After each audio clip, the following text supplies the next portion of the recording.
Yo, what's up? Welcome back to another episode of the Swiss. Coming off a rough NFL Sunday, man. I had a bad one. I think I went 3-7 or 3-7, or maybe 3-8 in the bets I gave out. I had the Rams as a top bet, which was frustrating. I had it as 1.5 units, which if you subscribe to my site, you know that's the biggest bet I'll give out. I don't give out like 2-unit whales or anything like that, mostly because I'm trying to promote responsible gambling. So I had the Rams as my top bet. And I had it. I mean, they punted back to the Giants, that stupid-ass punt return. And then I got screwed by a punt return again in the Bengals game because the Bengals are punting the ball back to the Chiefs down 5. If the Chiefs take that punt on their own 30, own 35, I'm good. They run the clock out, I win. Dude returns it all the way to the Bengals 30, 25, somewhere in there.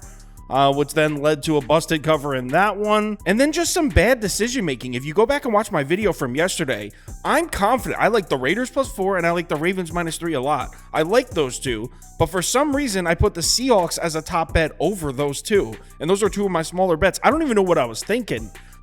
Honestly, just really frustrating because I lost a bunch of money and I feel like my picks weren't even that bad. But hey, it's gambling. It happens. Let's move on to Monday. We've all been looking forward to this day. College football playoff. We do have 5 games total, though. Let's get started. Welcome to the Swiss. The Swiss.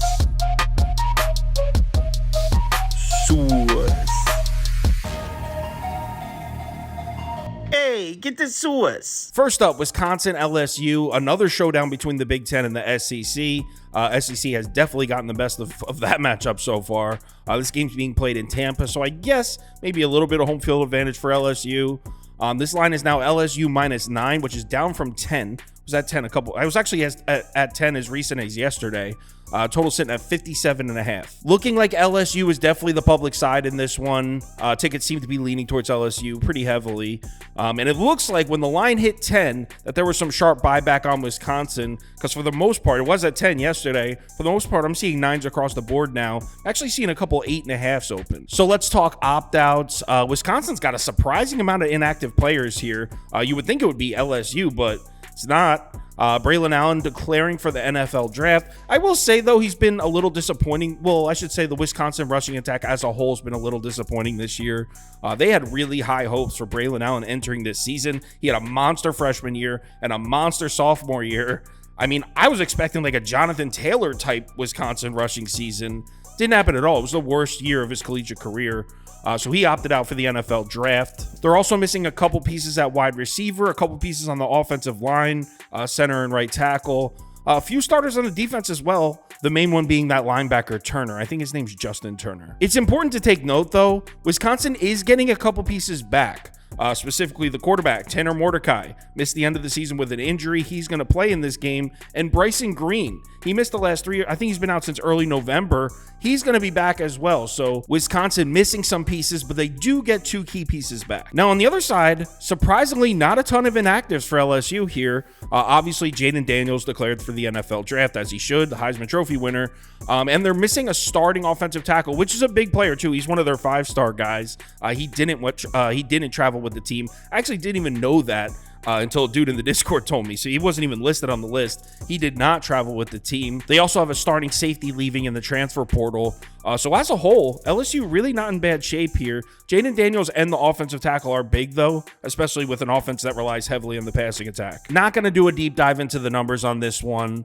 These bowl games are tough, as I've said a million times, but it's not just because of the opt-outs. I know everyone talks about the opt-outs, and that's what makes the bowl game so difficult to bet. For me, it's the time gap. I mean, we're talking 4-5 weeks since these kids have played a football game. And these are kids. These are 19, 20-year-old kids. A lot happens in December of your junior, senior year of college. It's winter break. I mean, you're partying. There's all kinds of things happening. 4 weeks since they've played a football game. I don't even like betting teams coming off a bye sometimes because it's like, oh, it's been 2 weeks. Who knows how they're going to look?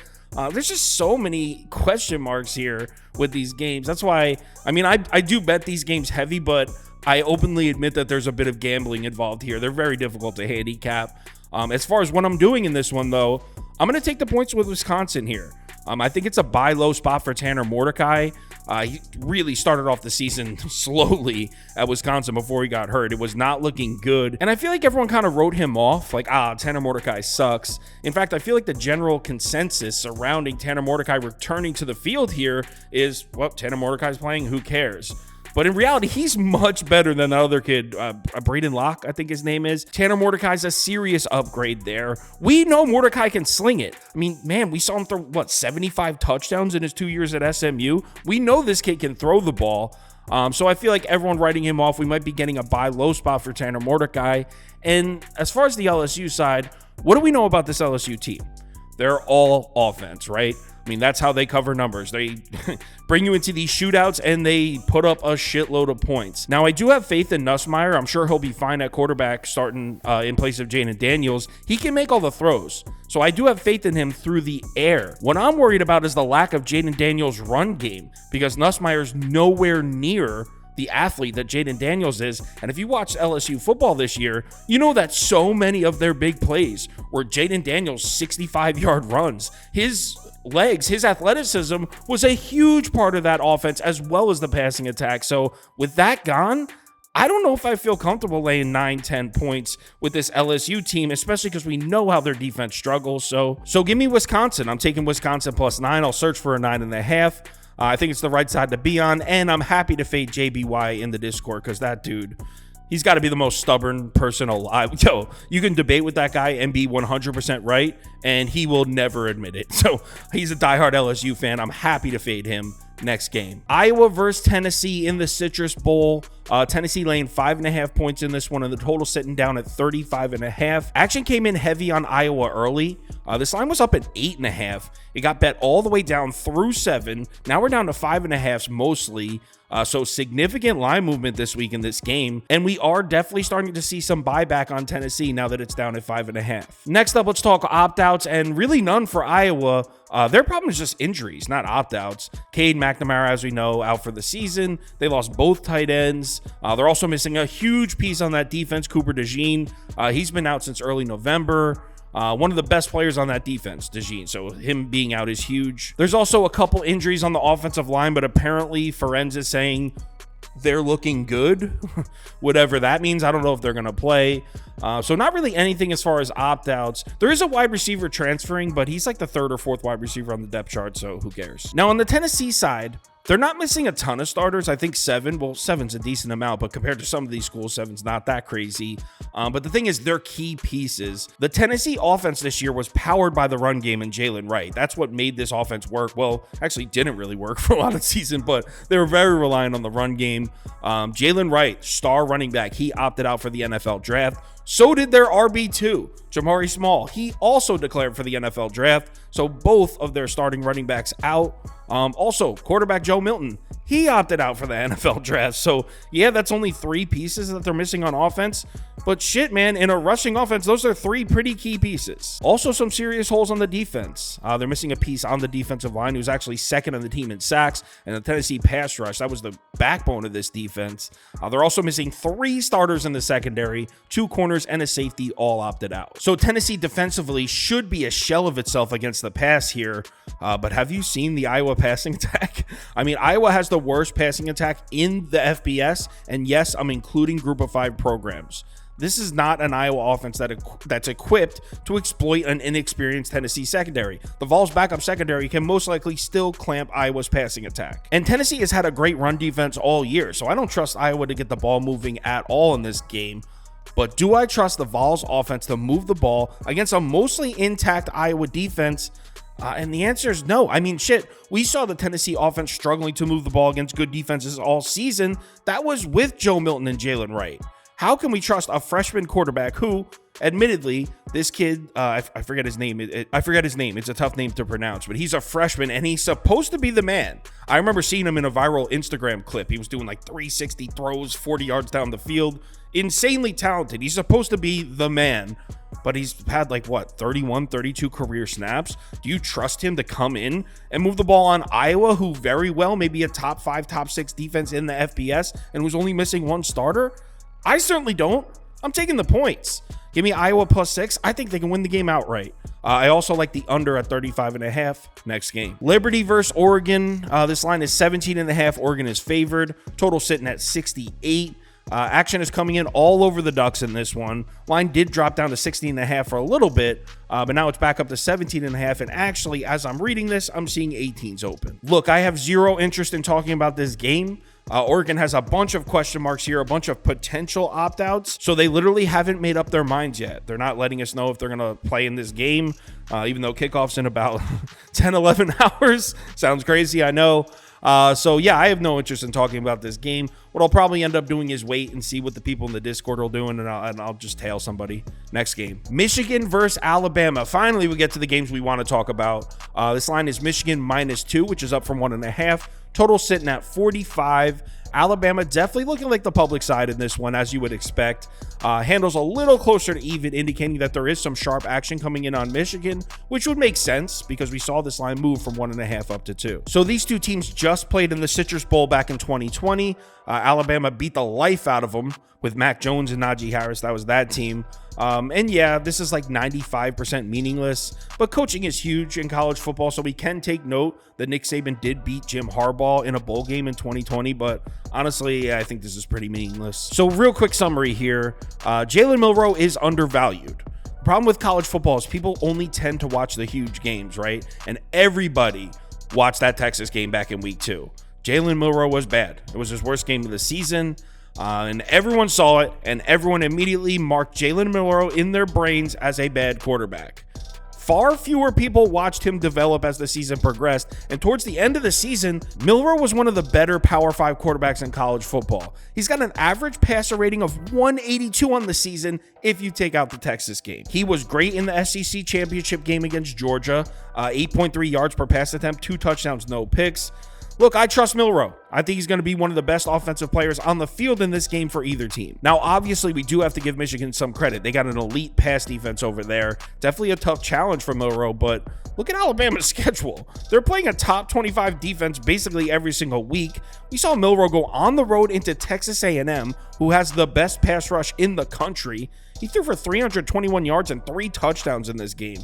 I think Alabama's going to move the ball in Michigan's defense in this game. Let's isolate the passing numbers here, and let's look at the numbers from the last 4 games. That's when they saw Penn State, Ohio State, and Iowa. They saw those 3 teams in 3 of their last 4 games. Look what happened to Michigan's passing numbers when they started seeing top 25 defenses. From 257 passing yards per game through the first 9, down to just 132.5 yards per game in the last 4. Just 1 passing touchdown combined in their last 4 games from J.J. McCarthy. In case you didn't know, Alabama might have the best pass defense in the country. They're certainly one of the best. They might have the best secondary in the entire country. They're rated 5th in effective pass.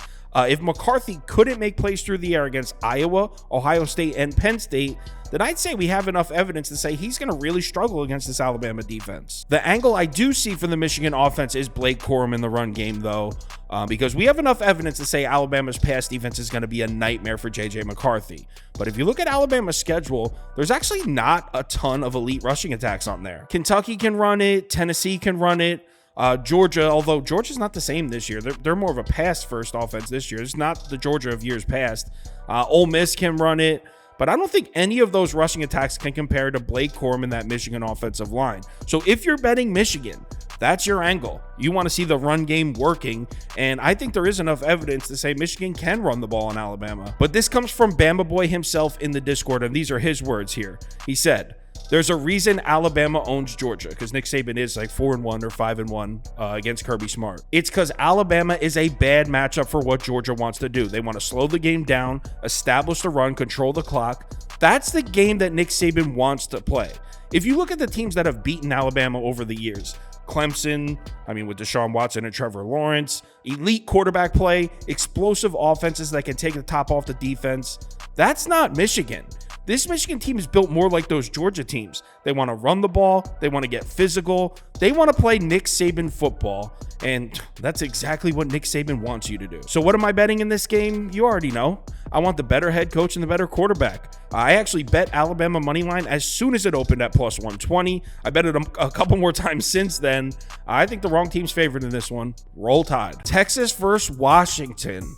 This line is Washington plus 4, and the total sitting at 62.5. Action's looking pretty split in this one. Tickets may be slightly leaning towards Washington, but not really. This is looking like a 50-50 split. Line is mostly still at 4. I think if you look, you can still find 3.5s out there though. So if you're betting Texas, I would search and try to grab one of those 3.5s. So these two teams actually played last year in the Alamo Bowl. Washington won that game 27-20. I mean, I don't know if a non-playoff bowl game from last year has any relevance, but it's worth mentioning because it was the same 2 head coaches and the same 2 quarterbacks. So maybe it means something to some of you. I personally am disregarding it. I'm actually out of time. It's after 1 in the morning now, and I can't pull an all-nighter tonight like I did last night. So I'll get right to the point here. Basically, this game comes down to a simple question. What do you value more? Do you value talent on the field, or do you value coaching? Because I think most people would agree, at least most people that know college football would agree, that if you put these 2 rosters next to each other, top to bottom, Texas has more talent. The Texas defensive front 7 is going to be the best unit Washington's seen on the season. They're one of the best defensive front 7s in the country, for that matter. Texas has the better team. That's why they're laying 4 points in this game, even though they are the 3 seed playing the 2 seed. But where is Washington better? Head coach, I take DeBoer over Sark, and quarterback, I'd take Penix over Ewers. So yeah, maybe Texas does have the better team, but you know what? So does Oregon. Washington beat them twice, and in that Pac-12 championship game, what happened? DeBoer outcoached Lanning, and Penix outplayed Bo Nix. Look, maybe Texas wins this game, but out of full 4, you have to say the value's on Washington here.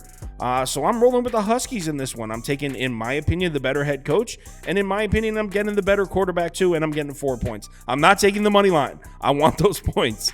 So give me Washington plus 4. If you want our top bets for all sports parlays of the day, or you want to join our Discord, head over to KyleKirms.com. The information's right there on the homepage. This Monday's going to be great. We've been looking forward to it. We've been talking about this in the Discord for like a month and a half now. Really excited for it. Should be a good one. Remember to bet responsibly, and I'll talk to you in the Discord.